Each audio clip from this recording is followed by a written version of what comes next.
കോതമംഗലത്ത് മരണമടഞ്ഞ സോന എൽദോസ് എന്നുള്ള പെൺകുട്ടി അത് സീറോ മലബാർ സഭാംഗമല്ല, യാക്കോബായ സഭയിലെ ഒരു പെൺകുട്ടിയാണ്.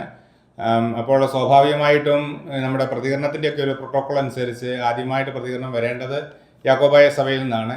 പ്രത്യേകിച്ച് യാക്കോബായ സഭയിലെ സോഷ്യൽ മീഡിയയിലൊക്കെ വളരെ ശക്തമായിട്ട് ഇടപെടുന്ന മെത്രാപ്പൊലീത്തമാരുണ്ട്. ഗീവർഗീസ് കുറിലോസിനെ പോലെയുള്ള മെത്രാപ്പൊലീത്തമാരൊക്കെ എല്ലാ ദിവസവും തന്നെ ഓരോ വിഷയങ്ങളൊക്കെ അഭിപ്രായം പറയുകയും കാര്യങ്ങളൊക്കെ ചെയ്യുകയും ചെയ്യുന്ന വ്യക്തികളാണ്. തീർച്ചയായിട്ടും അവരുടെ ഭാഗത്തു നിന്നാണ് ആദ്യമായിട്ടൊരു പ്രതികരണം ഉണ്ടാകേണ്ടത്. അതിനുശേഷം സീറോ മലബാർ സഭ ഈ ഒരു വിഷയത്തെ വളരെ ഗൗരവത്തോടുകൂടിയാണ് നേരത്തെ മുതലേ കണ്ടുകൊണ്ടിരിക്കുന്നതും ഇതിനു മുമ്പ് തന്നെ ഈ വിഷയങ്ങൾ പല പ്രാവശ്യം പല വേദികളിൽ ഉന്നയിച്ചിട്ടുള്ളതുമാണ്.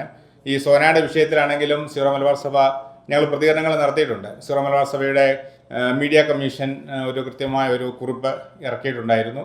അതോടൊപ്പം തന്നെ സീറോ മലബാർ സഭയുടെ സമുദായ സംഘടനയാണ് കത്തോലിക്ക കോൺഗ്രസ്. കത്തോലിക്ക കോൺഗ്രസ് സഭാതലത്തിൽ ഈ ഒരു വിഷയം NIA ദേശീയ ഏജൻസി ഏറ്റെടുക്കണം എന്ന് കേന്ദ്ര സർക്കാരിനോട് ആവശ്യപ്പെട്ടു. വീട്ടുകാരുടെ ആവശ്യം അത് തന്നെയായിരുന്നു. അത് ആ കുട്ടിയുടെ അമ്മയും ആവശ്യപ്പെട്ട കാര്യമാണ്. തീർച്ചയായിട്ടും ആ കുടുംബത്തോട് ഉള്ള ഒരു ഐക്യദാർഢ്യം പ്രകടിപ്പിക്കുക, അവരുടെ ദുഃഖത്തിൽ പങ്കുചേരുകയും ചെയ്യുന്നു. ഞങ്ങളാൽ കഴിയുന്ന പ്രതിഷേധങ്ങളും അതുപോലെ തന്നെ ബോധവൽക്കരണങ്ങൾ അത് ഞങ്ങൾ നേരത്തെ മുതലേ നടത്തി വരുന്ന കാര്യമാണ്. അപ്പോൾ അങ്ങനെയുള്ള കാര്യങ്ങൾ ചെയ്യുന്നു. പക്ഷേ ഇതിൻ്റെ ഒരു പ്രൈം സ്റ്റെപ്പ് എടുക്കേണ്ടത് തീർച്ചയായിട്ടും യാക്കോബായ സഭയിൽ നിന്നാണ് എന്നുള്ളതാണ് ഈ ഒരു വിഷയത്തിൽ ഞങ്ങളിപ്പോൾ തീർച്ചയായിട്ടും അങ്ങനെ ഒരു സ്റ്റെപ്പ് ഉണ്ടാകുകയാണെങ്കിൽ പങ്കുചേരാനായിട്ട് സീറോ മലബാർ സഭയ്ക്ക് വളരെയധികം സന്തോഷമേ ഉള്ളൂ. തീർച്ചയായിട്ടും ഈ പെൺകുട്ടിയെ കൊണ്ടുപോയി പൂട്ടിയിട്ടതും മർദ്ദിച്ചതുമൊക്കെ പാനായിക്കുളം എന്ന് പറയുന്ന സ്ഥലത്താണ്. ആ സ്ഥലം ഈ തീവ്രവാദ പരിശീലനങ്ങൾക്കും കാര്യങ്ങൾക്കുമൊക്കെ നേരത്തെ നില കുപ്രസിദ്ധിയുള്ള ഒരു സ്ഥലമാണ്.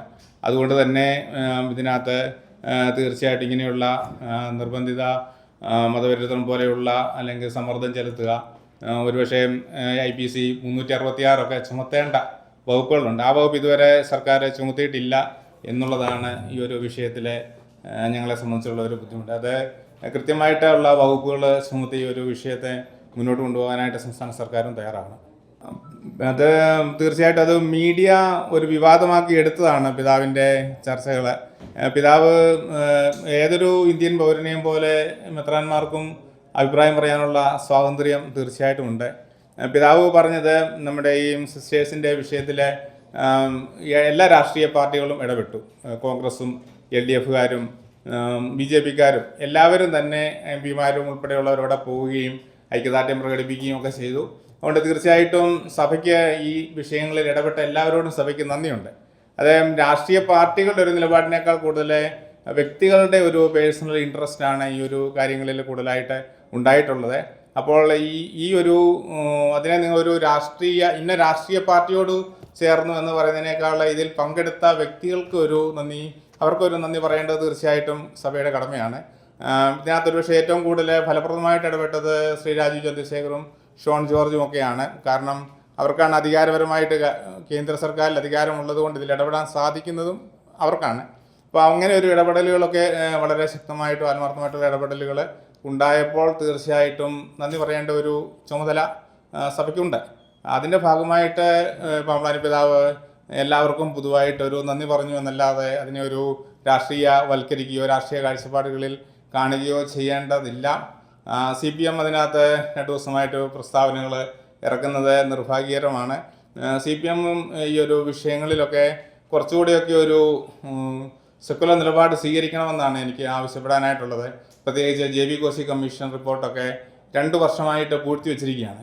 അതൊന്ന് പുറത്തുവിടുകയോ ഇവിടുത്തെ ക്രൈസ്തവ സമൂഹം അഭിമുഖീകരിക്കുന്ന വിഷയങ്ങളെ ഒരു ക്രിയാത്മക സമീപനമൊന്നും സ്വീകരിക്കാനായിട്ടും ഇതുവരെ തയ്യാറാകുന്നില്ല. പകരം ഇപ്രകാരമുള്ള ഓരോ ചെറിയ ചെറിയ പ്രസ്താവനകളുടെ പേരിൽ അവയെ വളച്ചൊടിക്കുകയും പ്രത്യേകിച്ച് ഈ ഒരു സോന എന്നുള്ള കുട്ടിയുടെ ആ ഒരു വിഷയം അതിനെ തമസ്കരിക്കാൻ വേണ്ടിയിട്ട് ഉള്ള ഒരു ചർച്ചകളെ വഴിമാറ്റി വിടാനായിട്ടുള്ളൊരു ശ്രമങ്ങളൊക്കെ മാത്രമായിട്ടാണ് ഈ ഒരു വിവാദങ്ങളെ കാണുന്നത് എന്നാണ് മനസ്സിലാക്കുന്നത്. ഞങ്ങൾ തീർച്ചയായും വളരെ റിസപ്റ്റീവായിട്ടുള്ളൊരു കമ്മ്യൂണിറ്റിയാണ് ക്രൈസ്തവ സമൂഹം. അവിടെ എല്ലാവരും വരാറുണ്ട്. മീഡിയക്കാരൊക്കെ എല്ലായ്പ്പോഴും വരാറുണ്ട്. പത്രസമ്മേളനങ്ങളൊക്കെ വരാറുണ്ട്. വരുന്നവരെ സ്വീകരിക്കുക ഞങ്ങളുടെ ആതിഥ്യ മര്യാദയുടെ ഭാഗമാണ്. ഒരിക്കലും ആര് വന്നാലും അവരെ ഇറക്കി വിടുകയോ അങ്ങനെയൊന്നും ചെയ്യുന്ന അത് സഭയുടെ ഒരു നിലപാടല്ലല്ലോ. ഉണ്ടാവുമല്ലോ, എല്ലാവർക്കും അവരുടെ രാഷ്ട്രീയ ലക്ഷ്യം ഉണ്ടാവും. പ്രത്യേകിച്ച് ബിസിനസ്സുകാരൊക്കെ വരാറുണ്ട്. അവർ കേൾക്കൊണ്ട് വരുന്നു. എന്താണ് അവർക്ക് സഭയുമായിട്ടുള്ള ബിസിനസ്, ബാങ്ക് മാനേജേഴ്സ് കേൾക്കുമായിട്ട് വരുന്നു. അവരുടെ ഉദ്ദേശം എന്താണ്? അവരുടെ ഡിപ്പോസിറ്റുകളെ, കാര്യങ്ങൾ, അവരുമായിട്ടുള്ള ഇടപാടുകളെ. അപ്പോൾ ഓരോരുത്തർക്കും അവരുടേതായിട്ടുള്ള സംഘടനയുടേതായിട്ടുള്ള ലക്ഷ്യങ്ങളുണ്ട്. അത് മറച്ച് ഇല്ലാതെ അബ്സ്ട്രാക്റ്റായിട്ട് ആരും തന്നെ ഒന്നും ചെയ്യുന്നില്ലല്ലോ. സ്വാഭാവികമായിട്ട് അവർക്ക് അവരുടെ രാഷ്ട്രീയ ലക്ഷ്യങ്ങളുണ്ട്. സഭ ഏതെങ്കിലും ഒരു രാഷ്ട്രീയ പാർട്ടിയുടെ ഫിക്സഡ് വോട്ട് ബാങ്കോ അങ്ങനെയൊന്നുമല്ല. സഭയെ അധികാരത്തെ എല്ലാ രാഷ്ട്രീയ പാർട്ടികളുമായിട്ടും പൊതുസമൂഹവുമായിട്ടും ഒക്കെ എപ്പോഴും സഹകരിച്ചും സഹവർത്തത്തിലും പോകുന്ന ഒരു സംവിധാനമാണ്. അതുകൊണ്ട് തന്നെ എല്ലാവരും വരുമ്പോൾ സ്വീകരിക്കുക എന്നുള്ളത് ഞങ്ങളുടെ ഒരു സ്വാഭാവികമായ ആതിഥ്യ മര്യാദയുടെ ഒരു ക്രിസ്തീയ ചൈതന്യത്തിൻ്റെ ഒരു ഭാഗമാണ്. അത് ആര് വന്നാലും സ്വീകരിക്കുകയും അവരെ സൽക്കരിക്കുകയും ഒക്കെ ചെയ്യും. അത് ഞങ്ങളുടെ ഒരു ആതിഥ്യ മര്യാദയുടെ ഭാഗമാണ്. തീർച്ചയായിട്ടും ഈ വിഷയങ്ങൾ തീർച്ചയായിട്ടും അഡ്രസ്സ് ചെയ്യപ്പെടണം. അത് ആളുകളിൽ കൂടുതലായിട്ട് എത്തണം. ആളുകൾ കൂടുതലായിട്ട് ഈ ഒരു വിഷയങ്ങളെക്കുറിച്ച് ചിന്തിക്കണം. അതിനു വേണ്ടിയിട്ടാണ് ഞങ്ങൾ ഈ ഒരു ധർണയും പ്രതിഷേധ പ്രകടനങ്ങളും ഒക്കെ കാര്യമായിട്ട് നടത്തുന്നതും.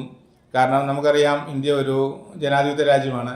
ഇവിടെ പ്രശ്നങ്ങൾക്ക് രാഷ്ട്രീയ പരിഹാരങ്ങളേ ഉള്ളൂ, അല്ലാത്ത പരിഹാരങ്ങളില്ല. നമ്മൾ എന്തെങ്കിലും രാഷ്ട്രീയത്തെ നിഷേധിച്ചുകൊണ്ട് നമുക്ക് മുന്നോട്ട് പോയി പരിഹാരങ്ങൾ ഉണ്ടാകുന്നില്ല. എല്ലാ വിഷയങ്ങൾക്കും രാഷ്ട്രീയ പരിഹാരങ്ങളേ ഉള്ളൂ. അതുകൊണ്ട് തന്നെ സാധാരണ പ്രതികരണങ്ങൾ കൊണ്ട് ഫലപ്രദമാകുന്നില്ലെങ്കിൽ രാഷ്ട്രീയ പ്രതികരണങ്ങളിലേക്ക് നമ്മൾ കിടക്കേണ്ടതായിട്ട് വരും.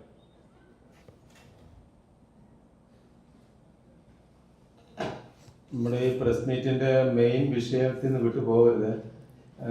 പത്രത്തിൽ നമ്മുടെ കുട്ടനാട് ഐക്യദാർഢ്യ